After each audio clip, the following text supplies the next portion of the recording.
Good morning, everybody. Good morning. Welcome to our community Pleasanton 2025 forum meetings. My name is James Cooper. I am the president and CEO here at Pleasanton Chamber. Really nice to see everybody this morning.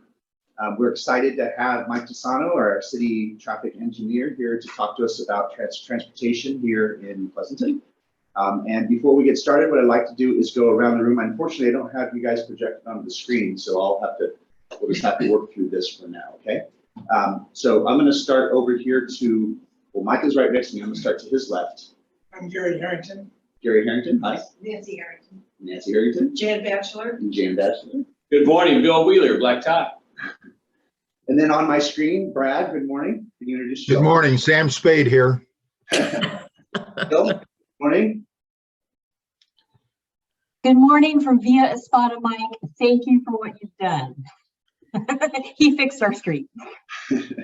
And Ken. As did the pandemic. Good morning, everybody. And Norvell, Mark. Morning. Morning, Mark. Herb. Mark who? Mark Sweeney. Yes. Yeah, please introduce yourself so everybody can hear you, who you are.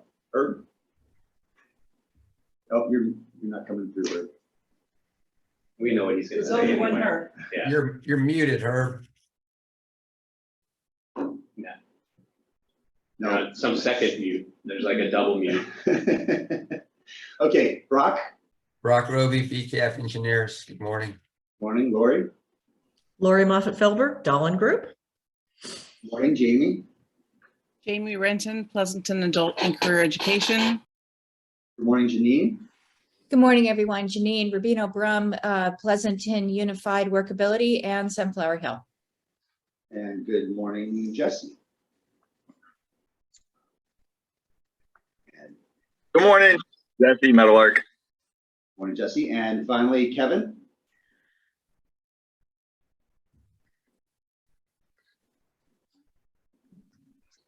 Not hearing you, Kevin. Good morning, Kevin Alvarez from Safe America Credit Union. Okay, so Lori, I will hand the meeting over to you. Great. Thanks everybody for joining us this morning. I don't see that I have a short bio for Mike to read, but Mike's been with the city quite a long time. We've worked together on a number of projects across Pleasanton, and I think everyone who has been around in Pleasanton has seen his efforts have not slowed down during the last 2.5 years of the ongoing weirdness of COVID. Particularly in the bike lanes and street repairs, and Mike does a great job. I would read his bio if I had one, but Mike, tell us a little bit about your background, and then the floor is all yours. Well, thank you. Thank you everyone for being here. I did want to say that you were one of the last presentations I gave pre-pandemic. I had like a Christian's men's group in early March, but right before that, I think I was here on Valentine's Day with you guys in 2020. So hopefully you guys have all forgot the presentation, because some of the slides are the same. And I was anticipating all the same people, although I get to see a lot more of you virtually instead of here in person. So a little bit about myself. I started with the city as an intern in 1998 before I graduated college, and then through attrition or like my boss is hating working with me, I moved up through the years and have been the traffic engineer for the city since 2006. I think that's probably about it. I think I know every single person here, so probably don't need to say too much more. I think Jesse's the person I've spoken to the least, but mostly because he writes giant essays as emails, so there's no need to really talk to him. But I'm sure he's probably be the next person that I end up talking to. All right, do I have a clicker? Yeah, We'll see how we do this. We'll share the screen here. So everybody can see the presentation, yes? Okay. All right, so I'm not going to be able to really look at anyone because I'm used to seeing my screen, and I don't memorize my my presentations anymore. So go ahead, next slide. I just wanted to talk. I saw what the email said, what I was going to talk about, so I will share with what's going on in Pleasanton, things that are going well, things that have gone well and maybe some future projects that you might be interested in. And know that that picture is not the current design for traffic circles. Yeah. All right, so the first thing I did want to talk about was the pandemic and how it affected traffic.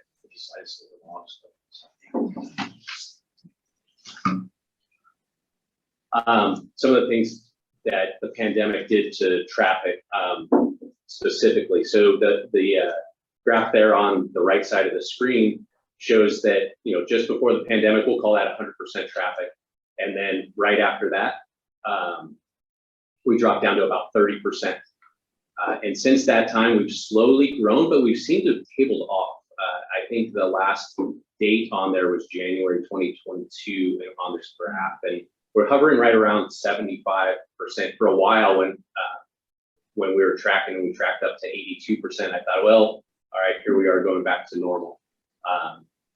But it looks like maybe we're tabling off a little bit. And as we all know, there's still some vacancies and some other things within the city. So some of the things that we did during the pandemic, because those volumes dropped so much, I turned off the signal timing everywhere. After about a year, we turned back on Santa Rita. We now turned Hop Yard back on, and Sonoma First Brunel's on as well.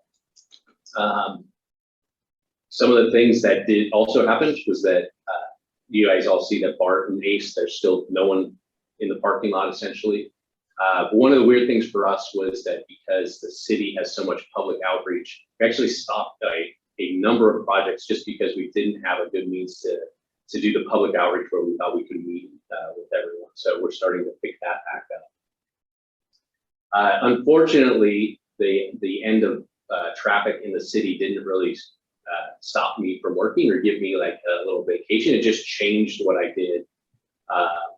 Here's the pictures of, I was the lead for setting up the COVID testing station, which we did. Thank goodness we have a giant fairgrounds, because I was anticipating hundreds of vehicles, which there were, but we were able to house them all within the fairgrounds. The vaccination station, we set up mobile food banks, closed Main Street, as everyone knows, set up the pop-ups.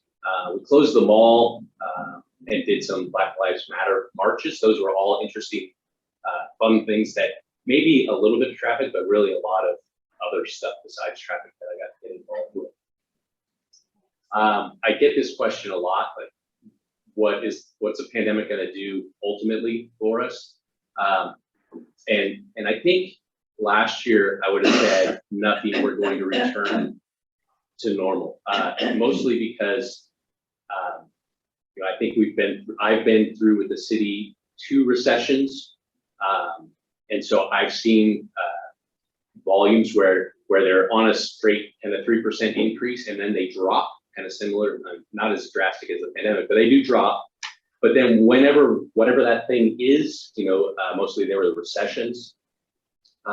When that ends, we don't then just start tabling back up at the 3%. We just hop back right up to where we were before. So in my skeptical view, at some point, I think that line of traffic volume increase will go right back to where it was. I actually expected that by now. So maybe we have a little bit of a change, and the 3 or 4 day work week and the telecommuting is actually going to stay. What we've seen here in the city is that our peak hour congestion is already back. It's just a peak hour as opposed to a peak 3 hour, right? Which is what we had before. We had 4 to about 6:15 where we had congestion. We had freeway congestion on 580 and 680 that would last anywhere from 2:30 to about 7 p.m. And so we still see that peak congestion, but it doesn't start at 2:30 except maybe on Fridays. All the other days, it's just the peak hour. So I'm hoping that stays the same, but most likely not. What does it do for my job? Like I said there on the bottom part of the slide, people like their cars too much. I saw Jan, who lives just down the street, drove here. So I think those things, I'll still have stuff to do.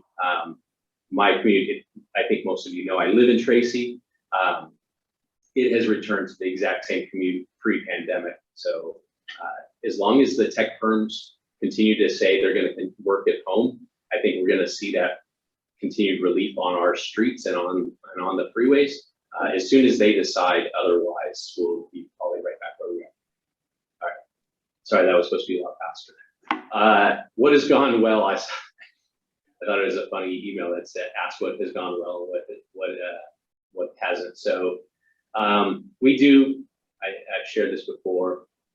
My job is to try and project the future as far as what we're going to need for a city. And we do that through looking at development projects. I have a traffic model. We have a regional traffic model, and we have specific plans. And then through that process, to determine what updates to the circulation network we need. This is an old slide. We do have all our transportation priorities in the general plan. The general plan, I think we adopted in 2009, but it's called the 2005. So we're looking at 13 years past. But I do like this slide because when I check off the boxes, it's just a slide of future improvements that I thought we needed. I think I finished this table in 2007 or 8. We've done a bunch of them, so I'm pretty happy with that. The yellow boxes are things that I think are going to be on the near horizon. I guess that's a little dependent on East Pleasanton. Moving on, I also pulled from I think this was a 2012. I think at that time we were Vision 2020. We might have been Forum 20. I think it was Vision 2020. Yeah. And so I pulled this up to see what I said. I think it's always interesting. One of the first things I did, a few years ago, is I checked what our traffic model said in 2006. You know, because we were projecting 10 years out, and it was actually pretty accurate. I was super excited about that. So this is kind of a test for myself on what projects that I saw back then would be moving forward. And if we click ahead, we get to mark out the ones that are completed or underway. I guess I should call it. The blue is underway or at least partially done. I guess state routing before maybe could have done that. We'll talk about that one in a few minutes. And then there's a couple more that we clearly haven't done. Burnell Park and Ride, Santa Rita Overcrossing. Where's the Santa Rita Overcrossing? Santa Rita's right by McDonald's up at the end of Santa Rita. There's some widening and some changes we need to do in the southbound direction there. But that helps Dublin, so we're going to push that off as long as we can. Stone Ridge Drive Overcrossing widening, so we're doing a bunch of projects, a bunch of stuff with the Costco project, but there's probably some future stuff that we still need, and it's really somewhat dependent on what the mall does also. And I think signal interchange is important. So it's kind of our new list. I'm going to go through some of the new projects that we have there. I just listed those ones I just read over. But under new projects, these are the ones that I think are coming up that you guys are going to see. West Auspicious Reconstruction, you're going to see that soon. Valleylink project, I'll talk about that a little bit. The express lanes on 680. El Charro Road interchange, we can talk about that if you guys have questions. It's a second bridge we're going to need. I don't have a slide on it. And then we all know that the bridge over by Foothill on Burnell, I can see that as a need that we're going to hopefully move forward with in the near future. And then the Iron Horse Trail completion, which will be part of the East Pleasanton. I think those are all important new projects. So I'll go through some of them. I think first, and if you guys have seen my presentations or heard me ever talk about what I think the most important thing is, it's definitely State Route 84. It is kind of the cut through that prevents, that limits the traffic from cutting through Pleasanton. So thankfully, this is a weird sideways picture of the 680 State Route 84 interchange. Down into the bottom right corner is State Route 84, going from left to right, and then kind of up is 680. So we're on the final stage of the State Route 84 project that it actually began its design in 1991. And the first step was things like Isabel interchange and the widening that's gone on through there. So you've seen progressively widening that's occurred and construction since the late 90s. I think 98 and 99 was when we widened Pigeon Pass and took away all the fun, windy parts of the roadway. And so now we're in our final stage, which is the widening to 4 lanes of the flat section to the bottom of the hill, and then making interchange improvements. So some of the interchange improvements is pretty extensive. We're going to increase the auxiliary lane on 680 northbound, make ramp modifications to essentially every single ramp that's out there. We're also putting in, this was a weird ad. It felt very, not political, but you know when there's like a political item that's coming forward, like a bill, and then some random thing gets thrown in there. That's what that was. We're adding 1.5 miles to the express lane, which was odd because it didn't have to be in there, but that's good. It's still a good improvement. So there's also a class 1 bike lane that's going in. We started construction in 2021, and we're anticipating it being open and fully operational in the fall of 2024. So I'm pretty excited about that. When I took over in 2006, that was when I talked to Nelson at the time. He's like, "What's your number 1 priority?" And I said, "Finishing this." And who knew it only was going to take 17 years or so. So this is the I-680 express lanes, and this is now we call the express lanes because the section up to State Route 84 is constructed on 680. So this, now when we talk about the express lanes, we're talking about from State Route 84 all the way to Dublin. So that's the newest express lane that we're going to construct. However, and so Alameda CTC, which is the congestion management agency for Alameda County, is the project sponsor. And so we don't have money for the northbound direction, but what we really want is the southbound direction, because that allows people to move freely on the freeway southbound in the morning, which is where we see the congestion. The northbound, we have a lot of traffic that goes 680 to 580, and this just pushes, like the northbound kind of pushes the bottleneck to the interchange, which kind of encourages a more cut through. So I'm fine with just doing the southbound because it pulls traffic out of our city and back onto the freeway. They just awarded the contract to the construction company, and so they should begin in September, maybe October, and then they're supposed to be completed with that southbound direction in the fall of 2025. So that's some good news because that's moving forward. We're using Caltrans, a lot of Caltrans money for their resurfacing, and so it's nice to actually have that project move forward with Caltrans. Everyone knows about the Costco project. This is just the Stone Ridge at Johnson. I like this slide because what you're going to see, we just awarded the contract for construction, or Costco just awarded the contract for construction to Gelati. So you'll start seeing Gelati vehicles out there begin the construction. This is just a picture of Stone Ridge and Johnson. Stone Ridge is east-west roadway. Johnson's there, tying into looks like a T intersection from my design. So these are the new lanes that we have, and I think hopefully you guys can see it well. When I move over, I like to move back and forth on this one, so you can see where we're at right now. The entire width of Johnson Drive right now is just going to be the southbound lanes, and then we are going to reconstruct out into the DSRSD ponds, 3 new lanes going northbound. So that's going to have some pretty significant construction. There's a 3rd left turn lane to get in there to Stone Ridge. Question, Jim? Yeah, Mike, does that, stop at Costco, that Johnson Drive widening? Yes. So so when you get to, I don't know, I still call it in shape, whatever the name of the current, what's the, you guys have the name of the exercise place? It's not in shape. Bay Club? Bay Club, thank you. When you get up to Bay Club, it'll be back to its normal configuration. Oh, it goes all the way to Bay Club. Well, it goes, when you're in front of Bay Club, it'll be normal. It actually stops essentially just north of Commerce Circle. So we add a left turn lane into Commerce Circle. And then we trap a lane into Costco because everyone wants to go to Costco. So we actually, that's where we do our lane drop through that. Okay, thank you. Sorry, I did not include a slide on that one. So the next question I usually get about Costco.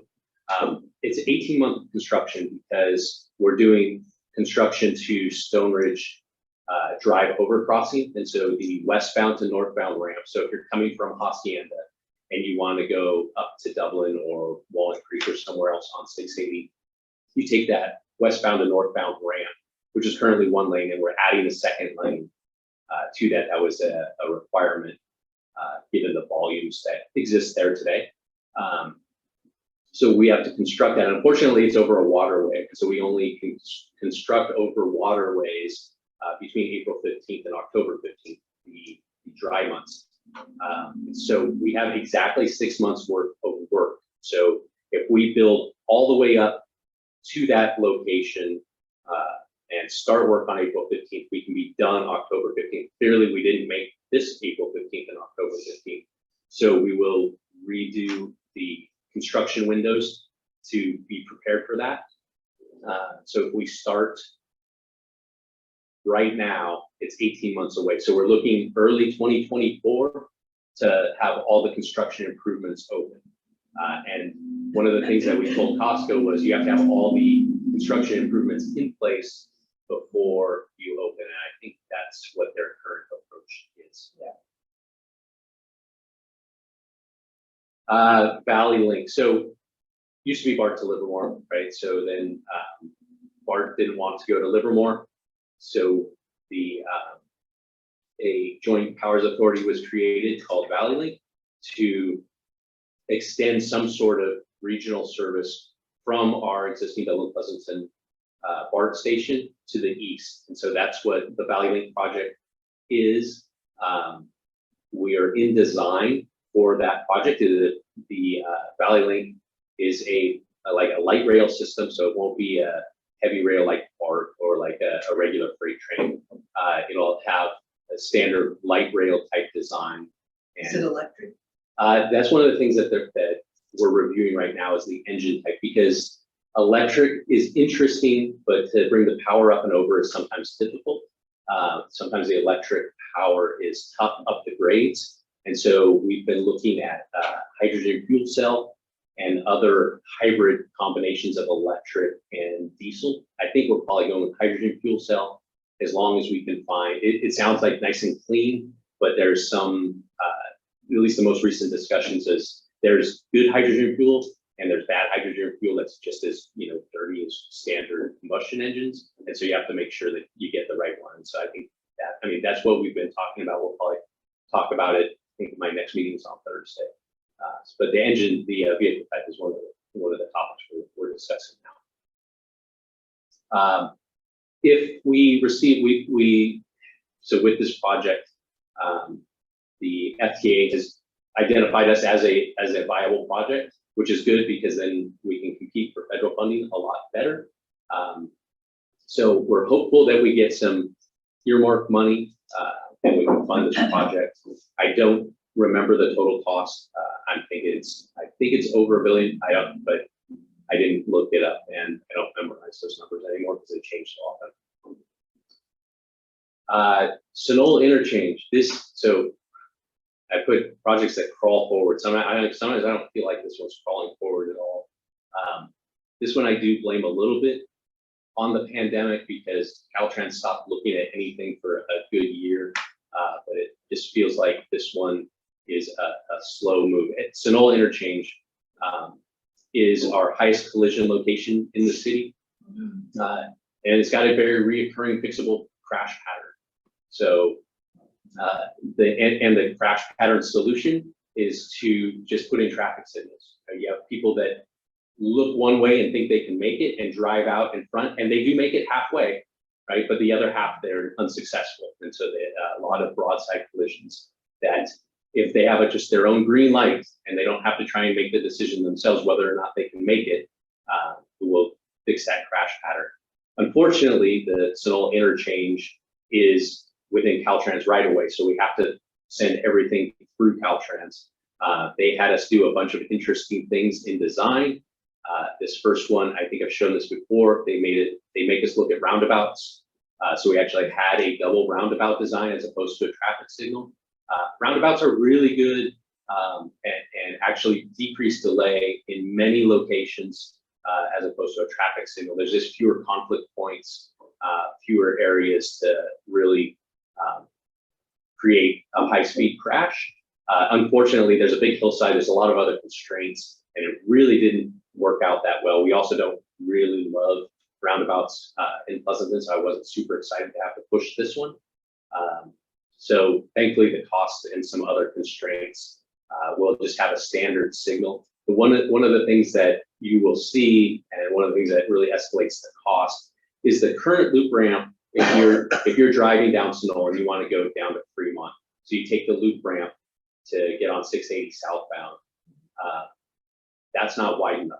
So if you recall, when I think the metering lights are back on, but it's two cars per green, because the volume that goes through there, one car per green just backs us all the way up Sonoma Boulevard.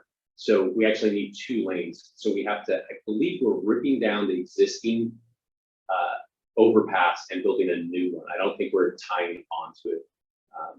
We're going through the detailed design. This is my guess at where we're at with our design going through until December 2023, spring 24 construction, and hopefully a 2026 opening, which is a really long time for 2 traffic signals, but we have to do a bunch of work on the freeway and that extra overpass that we have to construct. It just makes it a long construction time. This is the one, maybe West Auspicious. We call it the West Auspicious Multimodal Reconstruction Project, which is a combination of my project, which was the pedestrian bicycle improvement project on West Auspicious, and the reconstruction of the roller coaster that's out there due to the settling. So we've combined those 2 projects. We've hired a design consultant. We've done the geotechnical, and now we are designing segment by segment what we need to do to fix the subsurface. So what you'll see is us dig down 4 to 6 feet, take out all the dirt and rock, put in new dirt and rock. I believe we're using a combination of lime and concrete to make it kind of really hard and dry and resist the moisture settling, and then going back in, resurfacing.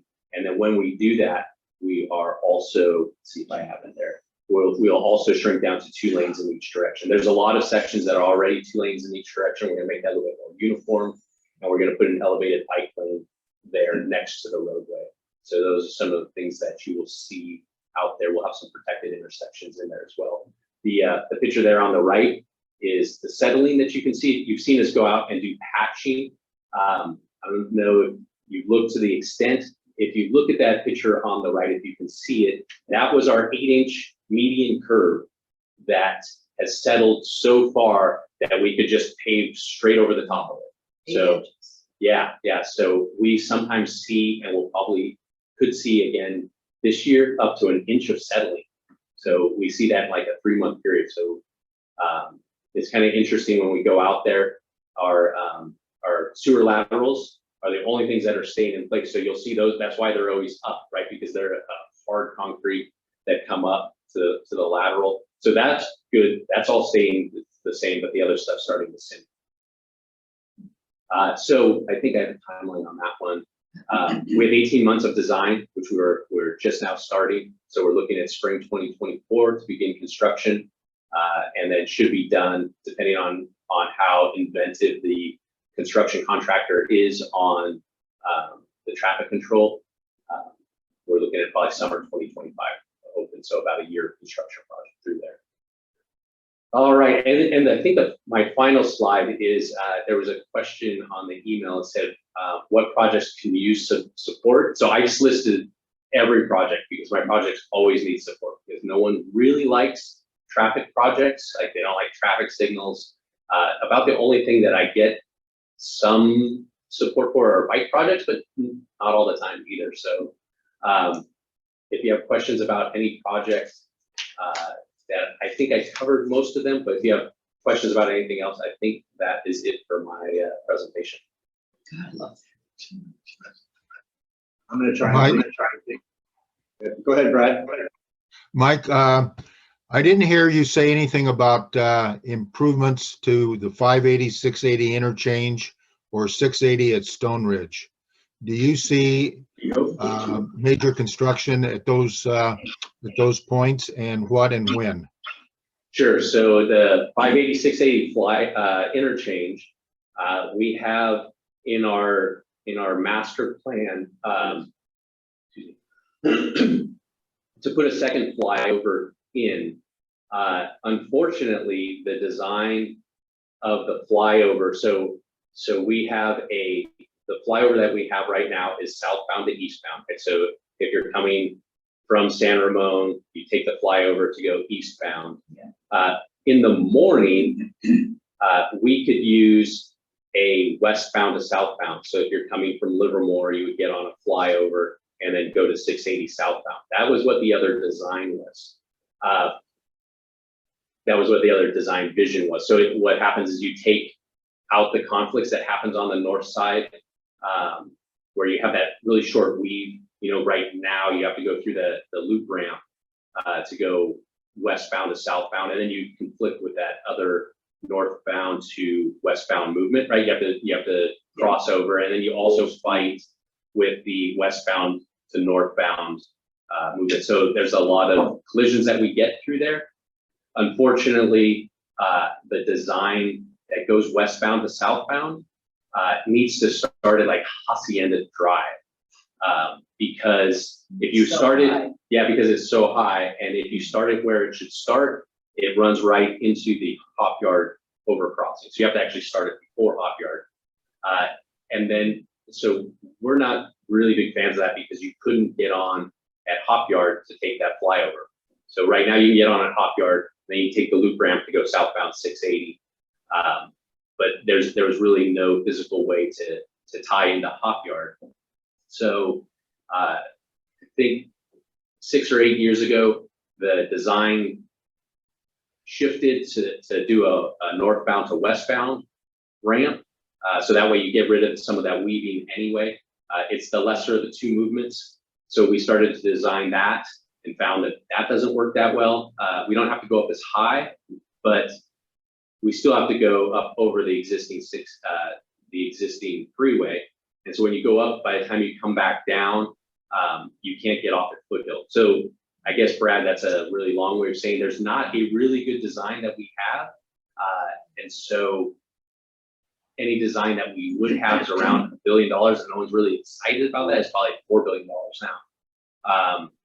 And so we don't have any immediate plans. I don't think that I will see any work even done towards design in the next 5+ years for that one. And now your second part of your question was Stone Ridge at 680. We will see the westbound and northbound ramp project begin, like I said, April 15th of next year. And that's one part of it. I think it will really improve the Stone Ridge and Johnson intersection. You remember pre-pandemic, you would have westbound queues that would back up almost all the way to Denker.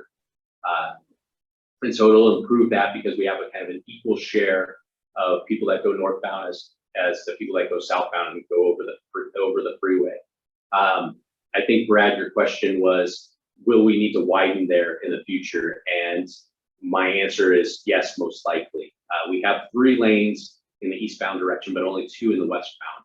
And so we will need to, in the future, widen out that to have a 3rd lane going westbound. The timing of that, though, I think is contingent upon what we do with Stone Ridge Mall and how much development goes in there. If you've watched the city council meetings recently, we are doing, it's kind of a preliminary specific plan for the Stone Ridge Mall area. We don't have a full specific plan for there, but we are meeting with Simon to see what they want to do as the mall changes in what its use is, as well as the offices that are around it. So that's something we're going to do in the next 6 months. And I think that'll better identify what sort of transportation improvements we're going to need and what that time frame would be to do any modifications to that interchange. Okay, thank you. You're welcome. Can you hear me now? Yes. Hey, this is Herb. Hey, Mike, great job as usual. You do fantastic. Just curious about the downtown traffic with weekends on Main and the future of that. Are they thinking of putting permanent bollards in that they pop up and down? And also, I just wanted to thank Jesse from Metal Art for joining us. I asked him if he wanted to join, and he said he'd love to listen to Mike Tassano. So, what do you got, Mike? So thanks for the question, Herb. So I would love to see the automated pop-up bollards. We have so many downtown events. I think they're a really good tool. I think I recommended them. I went to Florence in 2017 and saw those for the first time. That was the first time I had seen them. So I came back. I told Nelson about it, but I told him that I didn't get the manufacturer and I was willing to go back to Italy to find that manufacturer. You know, he didn't go for that one. But I still put in for that. I think we'll see that design as we go through the Lions Wayside Park design, the Delucci, whatever, you know what park it is. I think we have that in there, and I think it's a really good tool to focus on the pedestrian and nature of our downtown. You know, when you talk about what the downtown traffic looks like, I usually steer clear because I think our focus is less about vehicles through here and more about what that pedestrian experience is. So we have, you know, a number of parades and you know, whether it's first Wednesdays or weekends on Main, I think they're all really good elements. And as long as we can suffer through the transportation side, the vehicle transportation side, I'm pretty open to it. So even when we did the downtown closures, right, my initial ask, and you'll remember back in 2020, is it 2020? Yeah, when we first closed Main Street, we actually had Neil O's open, right? That's our main west bus route. So that's how you get by and down to Peters. And so we actually had that open for about, I think it was 3 hours on the first weekend closure. And then after I watched several people just, I don't know, walk around the barricades that we had and just meander out into moving traffic, we decided to change that. So my staff, we pushed the barricades out ourselves and made the call. So I think that's kind of been our focus, is that when we have downtown events, we want to be very pedestrian focused. So just like the concerts in the park, if we have to close Neal and Railroad and make that a pedestrian center, I'm all in favor of that. I was one of the when we went through the downtown specific plan, talking about closing the one-way section of Division Street for everything but local traffic, right? Make it a pedestrian walkway and then vehicles second, almost like if you need access to those businesses that are on Division that are, you know, right in front of the Firehouse Art Center, you could drive there, but you feel like you're driving on a sidewalk, like you're breaking the law. That's kind of some of the designs that we've seen, and I'm pretty supportive of that.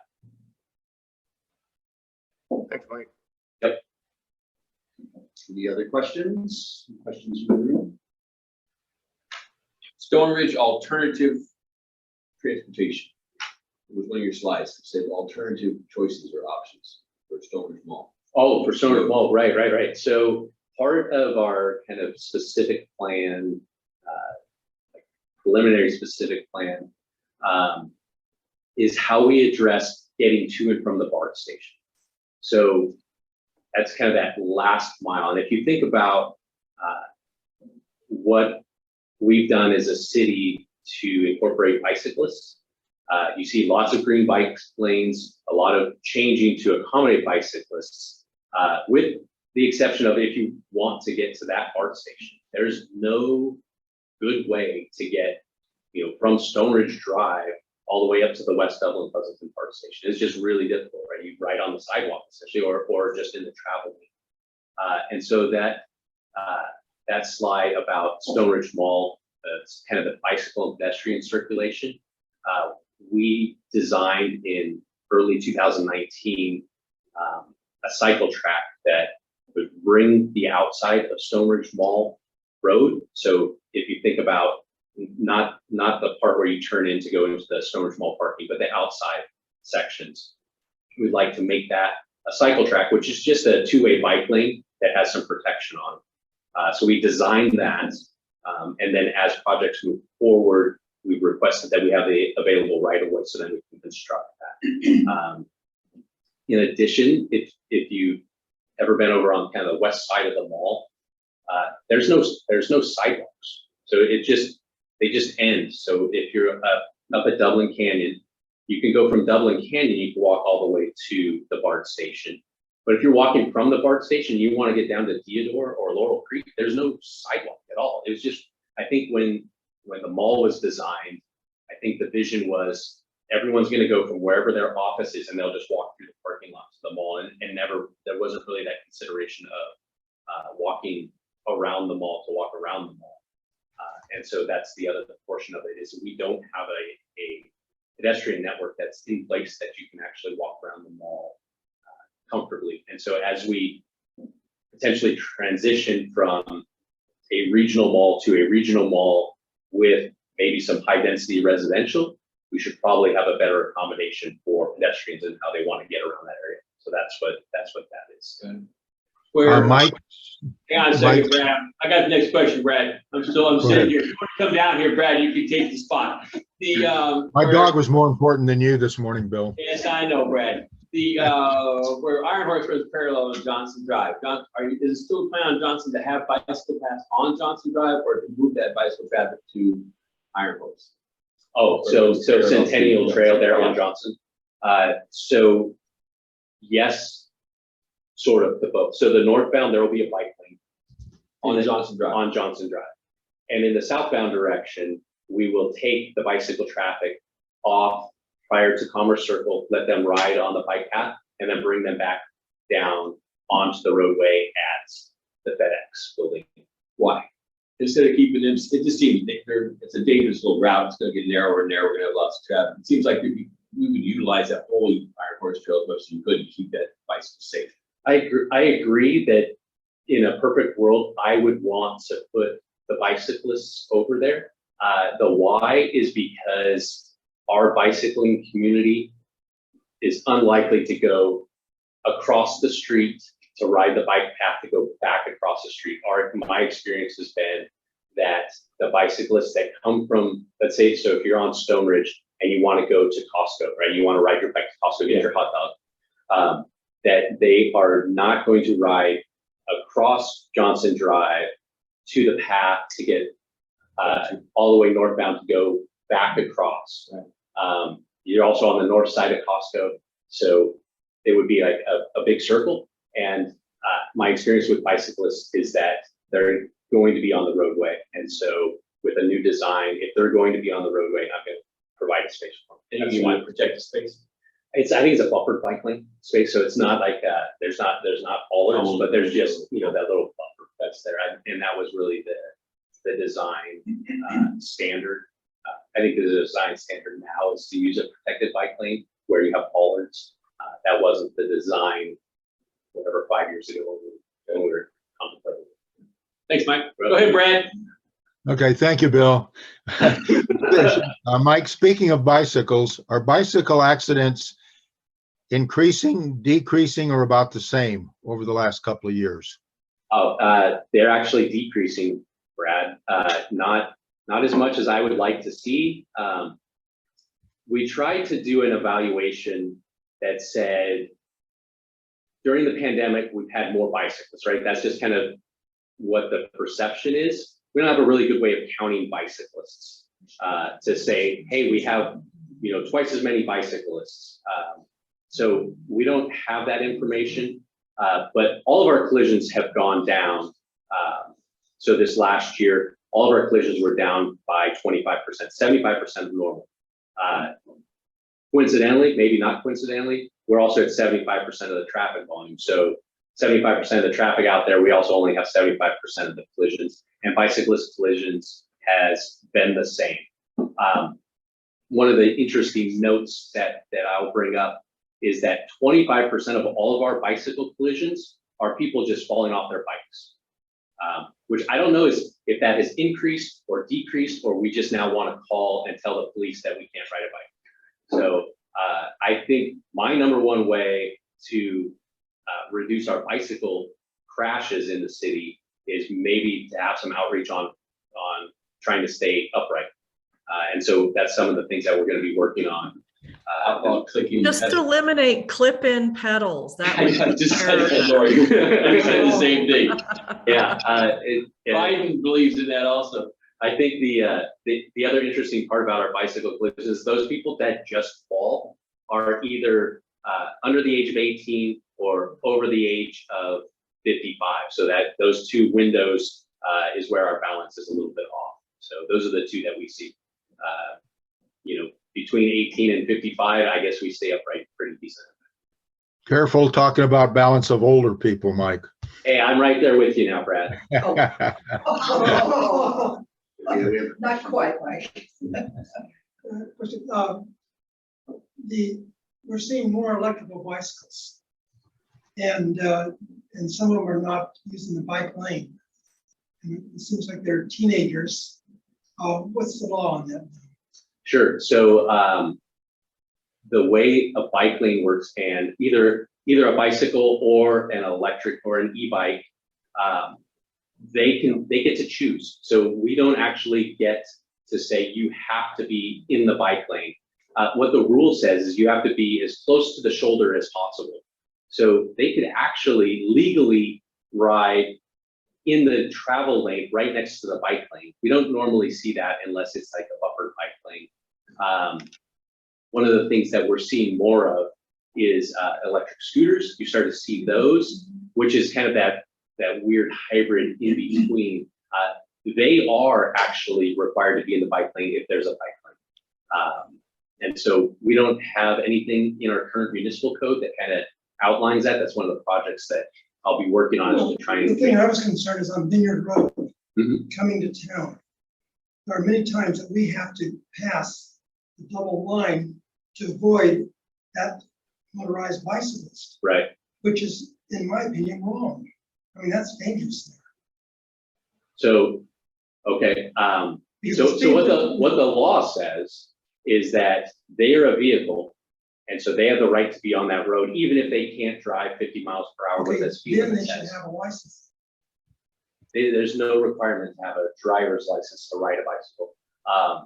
But we're talking about a road that's speed limit is 45, 50. Right. And so the person's coming 50 miles an hour or 45 miles an hour there.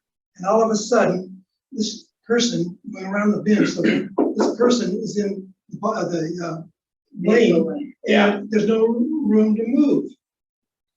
I agree. What the law says is you have to slow down and stay behind them until you can find a safe point to pass them. I agree with you. I don't disagree with you, but that's what the law says. So I just want to make sure we're clear that if you, No one wants to hit them. yeah, and you have to give them the 3 feet. That's the other part of the law, is when you pass them, you can't like buzz them. You're supposed to give them 3 feet, which is pretty wide. I think as a general practice, if you go across the double yellow line to pass a vehicle, I don't think anyone in the city of Pleasanton Police Department is going to pull you over for being safe in passing that bicyclist. But yeah, it's just one of those weird things. And before we saw it on Vineyard, we saw it a lot on Foothill Road, which is more narrow than Vineyard is, and was a constant, and still is to some degree, source of complaints for both bicyclists and vehicles, because they both have their own, like, yeah, they both have the feeling like, hey, we deserve to be here first. And there are a lot of people who are cutting through from Livermore or Tracy on Vineyard. I know. So mornings. Especially when there's construction on State Route 84. So as soon as State Route 84 is done, it'll be so much better. Soon, closer than I ever thought we'd be. Any other questions? for Mike. Any other questions from Mike? I just have one. I keep on bringing it up. Las Positas, in my opinion, needs an interchange on 680. I mean, that, because you talk about traffic jams. Well, Brunel's traffic jam would be eased, and also what is Stone Ridge. Stone Ridge would be eased considerably if you had an interchange there. It's not never mentioned anymore. Is that just the gone conclusion? It's where the only place that it is mentioned is in our general plan, in which there's a program that says if anyone ever comes forward to say we want West Las Positas, it has to go before a vote of the people. And I 100% agree with you. My predecessor took on the West Las Positas interchange argument. I have probably about 8 inches of files on, the multiple studies that we did saying how it's beneficial. I have the data that shows that back from the mid 90s when we were making this argument to have West Las Positas interchange, showing that Burnell and Stonebridge will become very congested if we don't put West Las Positas interchange in. But we do not model West Las Positas interchange in any of our modeling. It's just a pretty overpass. And my expectation is that's the way it'll remain. Anything else, folks? And when is the city going to stop the mask? Needing to wear the mask I do not. and get back to general meetings. I don't get to decide on the mask and no mask. I think the approach that we're taking is caution. I think honestly, after several years of wearing masks, sometimes it feels weird. Like I actually feel a little strange when like I walk into a meeting and everyone else has a mask on. I'm like, oh no, I didn't bring my mask. I don't mind wearing them. I'm not wearing them. I take the train every morning and I have a bit of a cough. And I put on my mask so that like, I don't look like the guy that's like spreading COVID, even though I've tested. And don't wear a mask. Yeah, so I don't have that same level of concern, but I can't answer your question. I don't know when that's going to happen. I thought it was interesting that we went back for a short time. Like we were supposed to earlier this summer have all in-person meetings, which I was pretty excited about because our pedestrian bicycle trails committee is a lot easier in person. I think it's easier to make connections with them. And then at the last minute, we got switched back to virtual. So we get to meet in person on next Monday. It's our first in-person meeting. So we're looking forward to that. All right. Great job. Thank you very much. Thank you, Mike. Yep. All right. Great presentation. All right, folks. Lori, I will hand this back over to you. Great. Well, thanks, Mike. I know everybody's always interested in what's going on around town and what they can see happening on our roads on Pleasanton. So I guess we've had the presentation, the Q&A. I've got my agenda over here. So any further discussion on this topic that attendees here want to have? Or do we want to switch to discussion of topics for the remainder of the year? Seeing nobody leaping forth, Mike, that's a testament to the thoroughness of your presentation. All right, if I can jump in just for a second. So what my hope was at this point was after hearing the presentation, is there something in this presentation today that we might want to write, pursue further, maybe letter of support. He did indicate that there were some things that there's lots of stuff that you'd like to have support for. There were some projects that were shown as not yet having happened. So again, this is the first time I've been through with this group. I'm not sure what the process is, but this is where I would look at, do we want to spend some time in the future on any one of these projects in particular? Or, any group of projects that are somewhat related.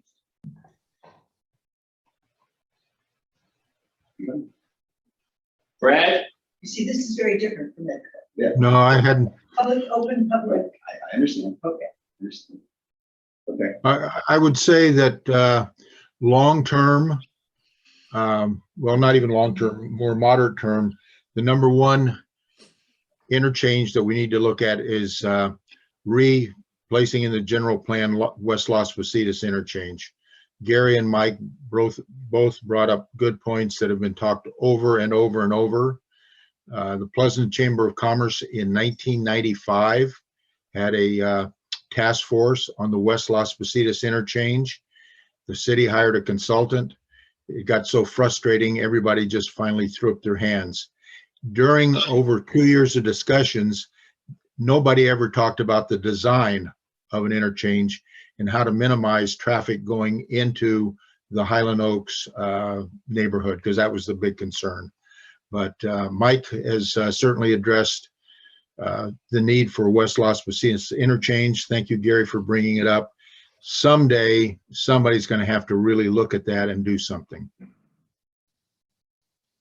Is that Testa's district?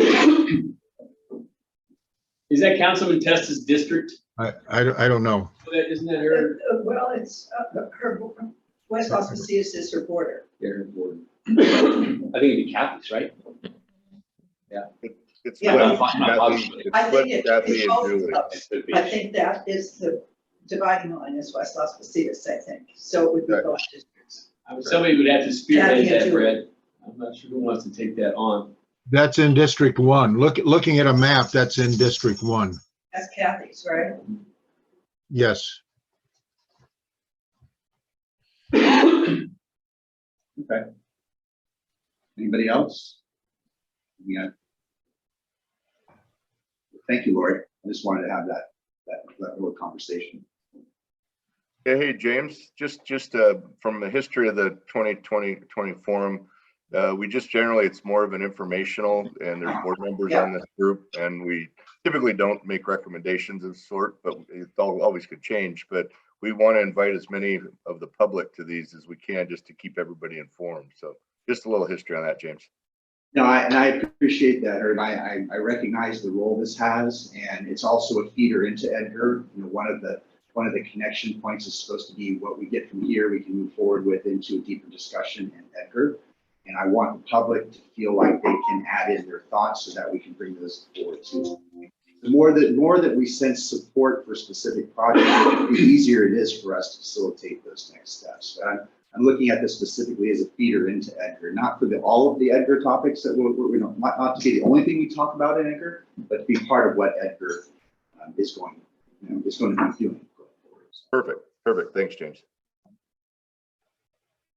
What about the meeting time? So between that, there's presentations for the remainder of the year. I just wanted to go through real quickly, if you saw on the back of this agenda, that I have listed out possible presentations for the remainder of 2022. This comes from last meeting that we had when we came up with the top 5 list of presentations that this group wanted to see for this year. Why we have Mike here today. We have confirmed the city manager, Jerry Bowden, for next month, for September. James Paxson with Hacienda Business Park for October. Our Omron presentation was confirmed for November. They just had to switch it. They're going to be in France at that time, so hopefully they'll be our December speaker. And so we'll be looking to identify a speaker for November. This group had asked about Amazon as being the 5th, but I think given the number of topics we're covering that are local economic development and infrastructure based, it might be good to look at that list again and pull out something a little different for November. Are there any questions about the presentations or comments? Does the list look good? Because this is what we came up with in July. It's great so far. So it looks like many of the attendees of this are the same as Edgar. There's a lot of them. And so I'm wondering if we can expand this more and let people know that here you can speak to the traffic engineer, the public can all come. Yes. And this is just like an Edgar meeting almost. We love that in the newsletter. Yes, absolutely. And the And rest of the chamber. I think it's always felt Or like it was- non-chamber members. for as many of the people in the community as we can get, Yes. connected and not connected to us through memberships. And a big part of that is to change the time of the meeting and test out whether time helps with that accessibility to the general public. So for the remainder of the year, my proposal is to change these meetings to 12 noon on the same day. I know that Jerry's confirmed for 12 noon, and our online presentation has said that he really can't present earlier than that on any of the days. So I figured if our speakers are willing to commit to it, if we as a group can test 12 noon for the next 4 meetings, and then we will continue this discussion on meeting times. We'll test to see if we see community members attending, if we get a greater presence. I agree. I think this is a great starting point for a lot of people to learn what the chamber is doing and how we go about our business. So are there any thoughts or comments on the 12 noon starting time for the next 4 months? I'm against 12, because I have a set meeting every week Tuesday. on Wednesday. Oh, Tuesday's fine. It's Wednesday. Okay, so noon doesn't work. Okay, are there others on this committee that for which the noon is a bad time? I think for I like a the lot of us 7:30 meeting. I like that it gets, I really ever make any other appointments at that time, so it's like the reason I can always make the meeting. It's just kind of, it's that piece for us. But we've been used to it, but I think we do need to open up to the rest of the public and get more involvement. And if that, we can try the new thing and make a run at that. And if that works, try it. Well, I mean, we don't have to do noon. I'm suggesting noon because that's where the starting point I'm was. saying just do that. We can try 9 a.m. I just, as I'm thinking about meetings we've held in the past, and I've run chambers for a while now, and there are certain time slots that people seem to be able to make. 9 a.m. sometimes is a good point because that's when some of our working people are starting their day and they can put out that first hour.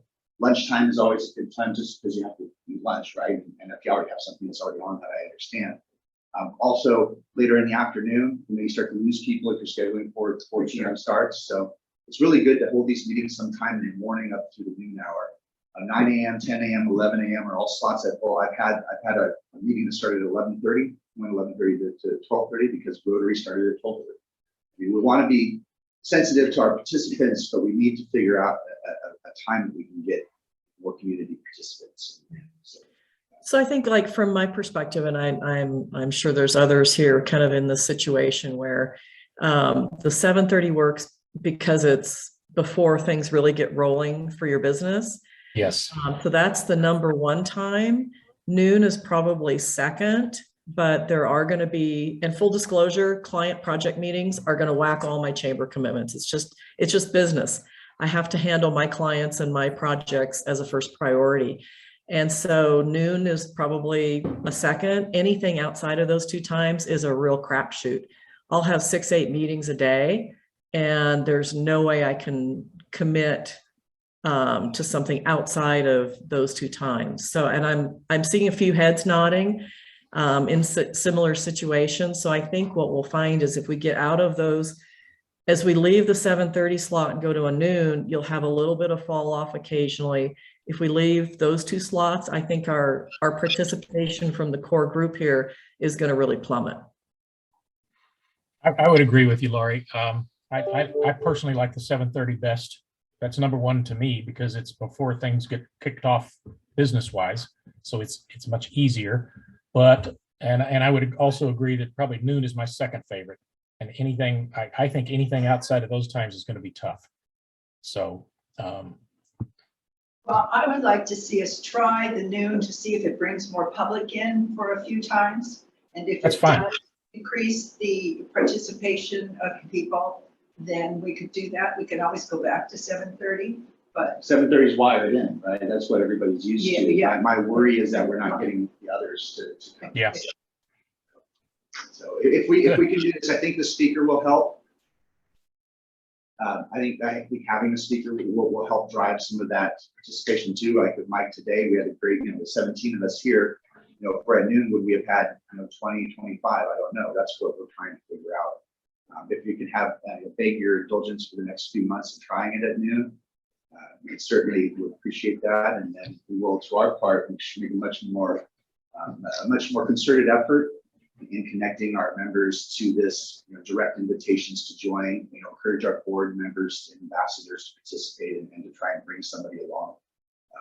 That's going to be a good starting point for us. And then Very well.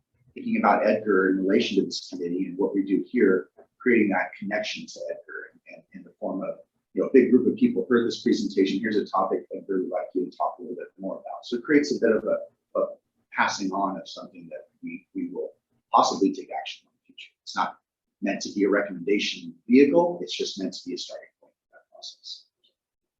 Yeah, I would add also that I think Herb just pointed this out. Since we're recording these, it makes it possible for anyone to go and listen to them if they can't attend the meeting, or if they want the background for something in Edgar, they can always listen to the meeting. It probably doesn't hurt to try a different time and see what you get. My guess is you'll just probably have maybe a different crowd, right? It may be Yeah, right. it may be a larger crowd, but it may be different too. So, but it Yes. doesn't hurt to try. Okay, anything else? Anything else? Well, I appreciate your time this morning. It's 8:38 now. If there's nothing else, Lori, I didn't know if you had any final words for today. No, just thank you to Mike to coming back and getting us updated on all the progress that's been made in the last 2.5 years. And I think we should, get on his dance card for every 18 months or so to do a check-in like this, because I know this is a topic that is near and dear to everybody in Pleasanton is traffic and bikes and transportation. And as things progress along Johnson and other places, it'd be great to get those updates out to this group and the public in general. Thank you. That's it. I think we're done. Okay, thank you, Thanks, everybody. Mike. Thank you. Thanks, Mike. Appreciate it. Bye. So Mike,